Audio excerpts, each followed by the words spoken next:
Umabot na sa higit 500 ang kaso ng leptospirosis dito ho sa Kalakhang, Maynila, batay sa inilabas na datos ng Health Department o DOH.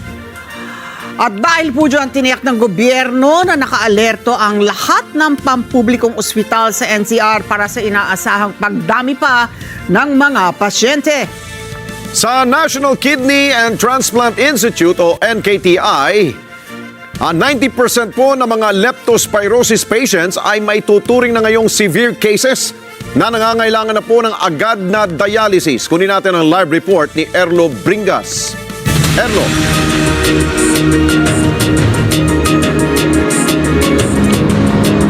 Yes, Alex, bagamat inanunsyo nga ng Department of Health na higit 500 na yung kaso ng leptospirosis dito lamang sa Metro Manila, ay may mga ospital pa rin ang nakahandang tumanggap ng mga pasyente ng leptospirosis. Sabi ng DOH ay tuloy-tuloy yung kanilang gagawing na mga paraan para ma-accommodate lahat ng posibleng mga pasyente pa ng leptospirosis sa mga susunod na araw. Parang ano ka? Lahat ng kalamnan mo masakit. Ayaw mo masagi. Hanggang sa hindi na ako makaihi.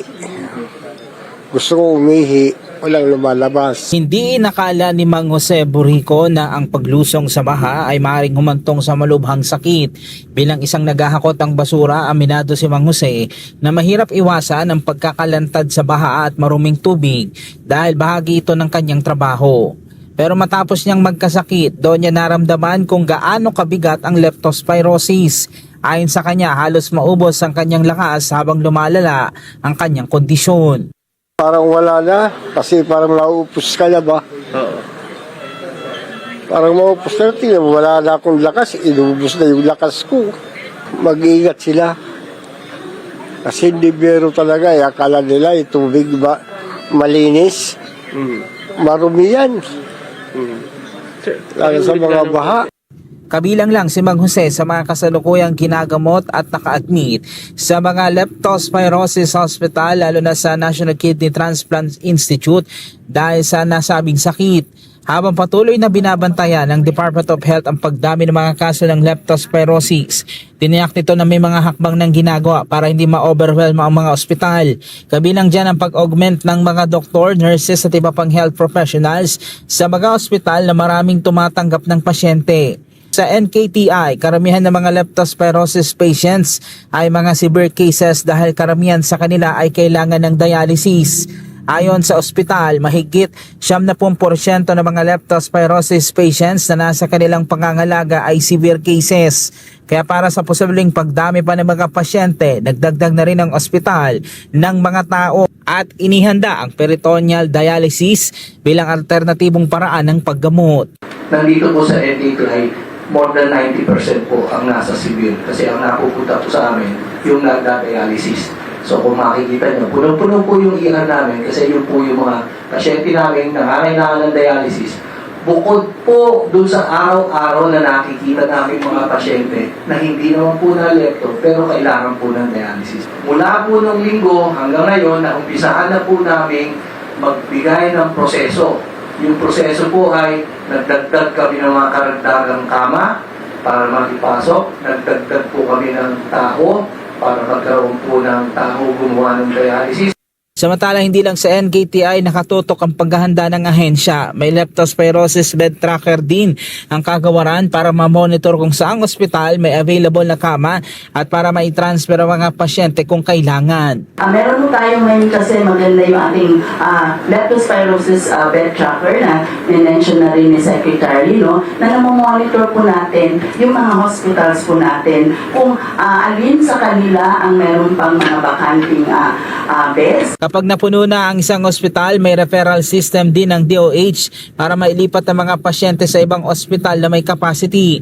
Kabilang dyan ang mga step-down facilities na maaaring tumanggap ng mild at moderate cases para maibsan ang siksikan sa mga specialty center gaya ng NKTI at San Lazaro. Yung sa waiting time or may kailangan din yung pagaling na, yung step down natin ng facility, pwede rin po para ma-decongest po yung ating mga specialty centers like NKTI, San Lazaro na madalas puntahan ng mga pasyente. Samantala, inaasahan pa rin ng DOH ang posibleng pagtaas sa mga kaso sa mga susunod na araw dahil may incubation period ang leptospirosis. Kaya nag-forecast na rin ang kagawaran na posibleng pangangailangan sa mga gamot, kabilang ang doxycycline para sa prophylaxis. Kaya pati yung quantity of doxycycline as prophylaxis po, na-compute na po natin. Kaya meron po tayong mga na-preposition sa ating mga regional offices. So, base po doon sa forecast na quantity, yun po yung ating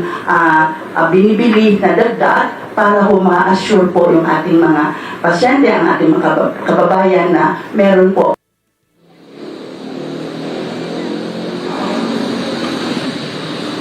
Samantala, Alex, nagpaalala naman ang DOH na hindi raw dapat basta-basta uminom itong doxycycline dahil nakadepende sa uri at level ng exposure sa baha ang kailangan sa baha ang kailangan ng prophylaxis. Hangga't maaari iwasan daw lumusong sa baha at kung hindi naman maiwasan ay agad na magpatingin sa pinakamalapit na health center at magsuot daw ng boots at iba pang protective gear o kaya naman ay maghugas agad pagkatapos ma-expose sa baha. Umabot na sa kabuang 5,486 ang naitalang kaso ng leptospirosis mula noong Enero hanggang Agosto 27. At ayon naman sa DOH, bagamat mas bababa nga ito ng 23% kumpara sa nakaraang taon, inaasahang dadami pa ang mga kaso sa mga susunod na linggo. Alex. Ayun, yung kapag sumailalim na sa dialysis ang isang pasyente na galing sa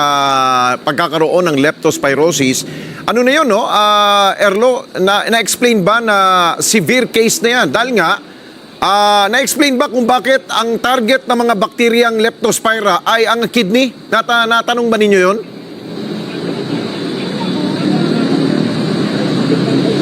Well, Alex, sabi ng mga doktor, no, kadalasan kasi humahalo talaga sa dugo na itong leptospira, no, kasi lalo na kadalasan sa mga na-expose talaga yung may open wounds o yung may sugat sa paa.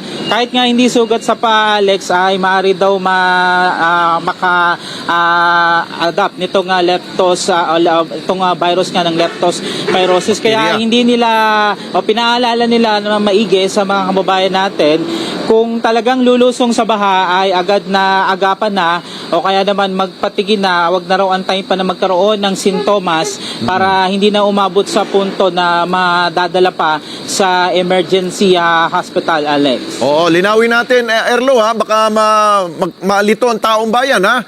Ang leptospira, ang sakit na leptospirosis ay dahil yan sa bakterya, hindi virus, ha? Linawin natin yan. Yung leptospira, ang puntirya niyan, ang target ng bakteryang leptospira ay ang mga renal tubules, ito mga tubes. Kaya ang target, ang ating kidney niyan. Kapag lumala ang kidney mo, naku, delikado yan. Kaya kailangan dumaan ka sa dialysis at ma-expel yung mga bakterya na yan. So ngayon, yan ba sa NKTI at sa mga ospital na may mga dialysis center, ano ba yun? Libre ba yan o may bayad?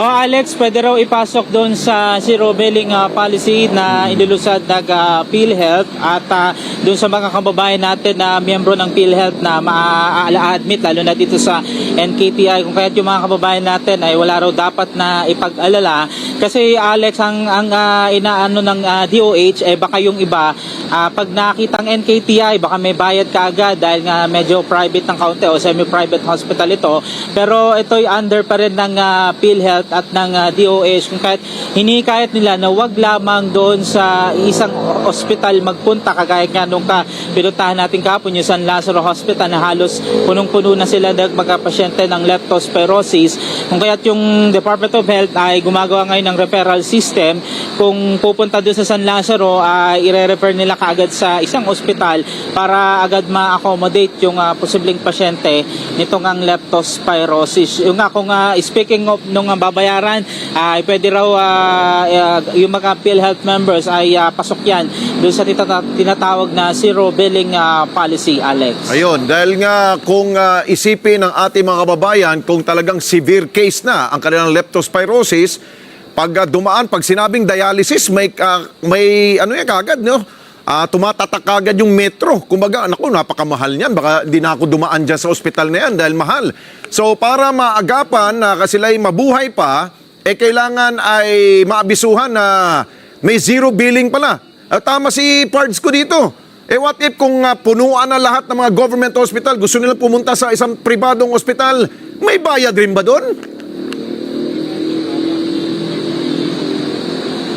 Well, Alex, sabi ng DOH, no, basta't pasok sa PhilHealth ay ma-accommodate naman sila doon kung gusto nung ipasok nung mismong pupunta doon sa private hospital yung mismong pasyente at gagamitin yung PhilHealth. May mga private hospital lang na merong zero billing policy. Hindi na na-elaborate ng PhilHealth kung ilan sa mga ito, pero marami na sa mga private hospital ang kabilang dito sa naging inisyatibo na ito ng ahensya, Alex. Ayun, siguro follow up natin, Erlo, kung sakali mang wala na mapupuntahan sa mga government hospitals at mga LGUs hospital, wala na silang tatakbuhan, kundi pribadong hospital. Ano ba ang mga panuntunan dyan? Magkano babayaran ng PhilHealth? Magkano bang babayaran ng LGU kapag may mga referral? Di ba? Para at least malinawan tayo at maligtas natin ang buhay ng ilan natin mga kababayan na nagsasaper po sa baha na yan. Maraming salamat sa iyo, Erlo Bringas. Mata natin dyan po sa NKTI.